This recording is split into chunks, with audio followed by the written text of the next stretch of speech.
Right, yes, hello, and welcome back to Free Vinyl Discovery. This week, I've sought a bit of respite care.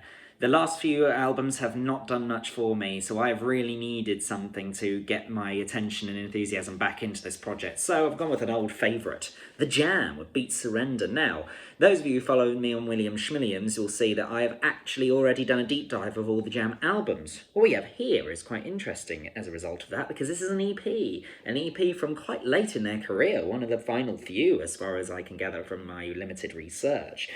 The physical form of the album is a little bit tired, actually. There's a lot of fingerprints here and there where someone seems to have just put their hand in a stamp pad and just gone at it. There's also some marking around where the album outline is inside, some creasage there. This is a worn album. But I suppose that's because it's been well played, and the vinyl itself is in perfect condition, no skips at all, so we can't complain.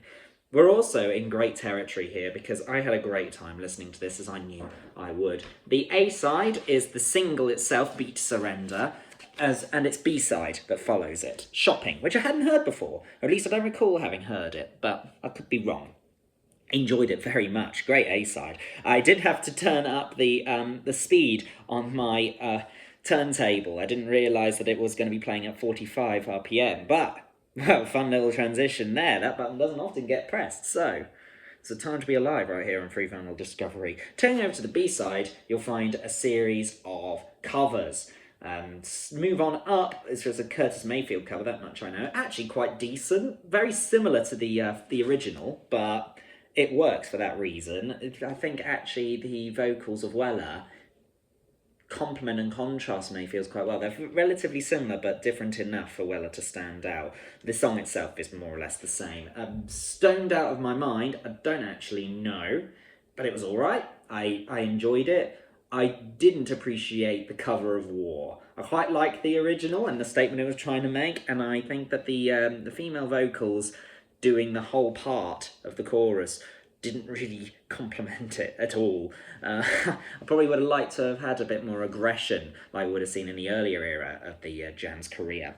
But we're in the latter stages of their career, where you've got things like The Gift coming out this time.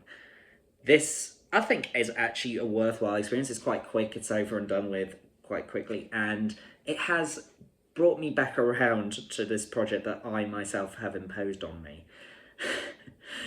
Quite good that I've kept this for a while. The reason why I was saving it is because it wasn't an album, and I thought, oh, well, it's jam, whatever. It's just going to be a series of songs I've heard already. But actually, I've only heard Beat Surrender before. The rest of it was decent, fun little experience from a band that I already do love, so it was worth keeping it until this point, just to claw me back into this project. We have a bunch of new finds coming up later on. This is the last vestige of what I already know in my music back catalogue up here. I do know some of the artists that are coming, but I've never actually listened to an album of theirs in full, so it's going to be quite fun from here on out. For you, not for me. It's going to be terrible. I'm joking. This is good fun. What do you think of The Jam? Let me know in the comments below. Would love to hear if you've heard this EP or any of the more obscure songs from it, because we all know Beat Surrender, but we don't all know their cover of War. I'm going to keep it that way for the sake of the band's legacy. Thank you so much for watching, and I'll see you again next week.